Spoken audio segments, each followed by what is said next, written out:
Hi everyone, I'm Dr. Charuda and welcome back to my channel MPH Capsule Talks. So today we are going to discuss a very basic thing that is called data presentation. So as public health researchers, we know that we are always dealing with data. So how can we represent all these data efficiently so that people will understand what we are trying to say? So the easiest methods will be of two types, that is, we can represent them as tables or graphs. So first we will see how we can represent it into a table. So let us take the example that we are taking 3 classrooms, and under 3 of that we have like number of students 30, 25 and 40. So we can represent it into a table where we have 2 columns that represent the class and the number of students. So this is how we represent it into a table. So next comes the bar diagram. Bar diagram is used for comparison. For example, let us take male and female. So these can be represented into a bar diagram. Bar diagram can again be classified as simple, component or stacked based on how we represent the data. Even the bars can be horizontal or vertical. It is based on our wish how we have to represent the data so that the others can understand it better. In case of a simple bar diagram, we have only one data represented in a bar. Whereas in case of a stacked bar diagram, we have multiple data represented in a bar. So let us come to this example where we can see that the number of students in different classes is represented as a bar diagram. So here we can see that in the x-axis there are classes of A, B, C, D and E and the number of students that are marked against a y-axis. So based on the frequency, we are actually plotting the bar diagram. Next comes the line diagram. So line diagram is used to show the trend over time. So here we can see that the number of patients are plotted against the duration. So in the month of January we have 15, in month of February 20.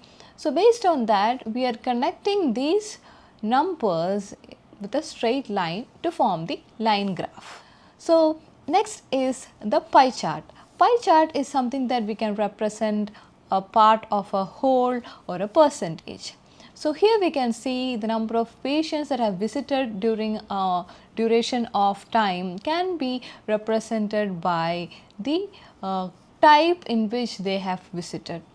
For example, here we can see that 35% of them were because of the respiratory infection and 25 was because of gastrointestinal disease and so on. So this pie chart completely represent the 100% and parts of which in which they have visited for. So next comes the histogram.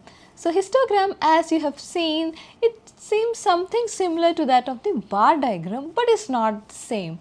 So in the bar diagram we can see a gap between each of those bars which is not there in a histogram. That is the major difference. And also in a histogram we are representing a continuous data.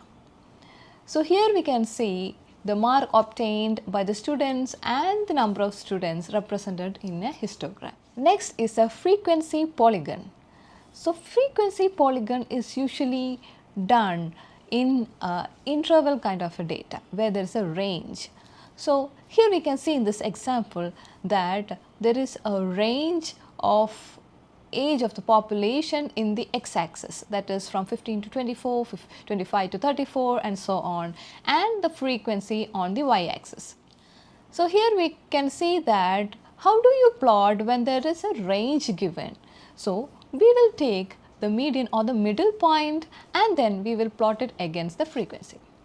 So by connecting all those midpoints we create a frequency polygon. So next is a frequency curve. It is very similar to that of the frequency polygon, whereas here the midpoints are connected with a curve kind of a smooth kind of a lines, not very straight lines, so that we get a curve. Next is Ogive curves. So these are otherwise called the cumulative frequency curves. So here we can see that we do have a class interval here and also have the frequency.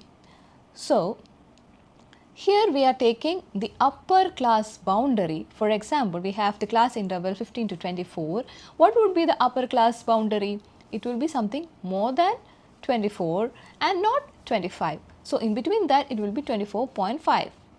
So, and we are taking all the upper class boundaries and then we are calculating the less than cumulative frequency under each of this upper class boundary, which means, so in the first case it is 24.5, that is the upper class boundary. So, we can see that there are 15 people that comes under that range. So, we are keeping the cutoff of 24.5 and those who are having the value below, like those who are coming under 24.5 will be classified under less than cumulative frequency, that is 15. So, next comes the other frequency interval, and here we are keeping the cutoff of 34.5 as the upper class boundary. So, what is the frequency which comes under that? So, those who are under between the 15 to 24 as well as 25 to 34 will come under the cumulative frequency less than category. So, that it will be 15 plus 35. I think that you guys know how cumulative frequencies are calculated. It is like cumulative, like we keep on adding the frequencies till the end. So, it will be like 15 plus 35, it will be 50, 15, 35 plus 60, it is 110. So, here we are plotting the midpoints in the x-axis and the cumulative frequency on the y-axis. Then we plot it against each other and we forms a curve. So, similar to this one, there is another type of ogive which is called the more than type. So, here for the class interval we are using the lower class boundary and also the more than cumulative frequency. So, now let us talk about scatter plot. Scatter plot is something that shows a relationship between two quantitative variables. So, let us come to this example where it shows the number of hours and the marks there. So, here we can see that the points are directed from the left to the right towards the upward direction, and it says a positive correlation, and when it comes towards the downward direction it says a negative correlation. And what if the points are scattered all over and not giving any direction? Then there is no correlation. So, next is the box and whisker plot. So, from this data set we will get to know that the minimum is 7, maximum is 45, median which will be 24, the first quartile is 16 and the third quartile is 35. So, what we will do that we will represent these 5 numbers into a scale where the Q1 and Q2 and Q3 will be represented within a box, and median will be plotted in the middle and both the ends will represent Q1 and Q2. So, from Q1 we have a extension that is leading to the minimum and the maximum. So, these are called the whiskers. So, any number that falls in the outliers will be represented beyond the whisker. So, that's all for today. I hope you understood the basic concepts of the data representation. So, if you have any doubts, please do comment below and please subscribe to my channel for more interesting videos on public health. Stay tuned and bye-bye.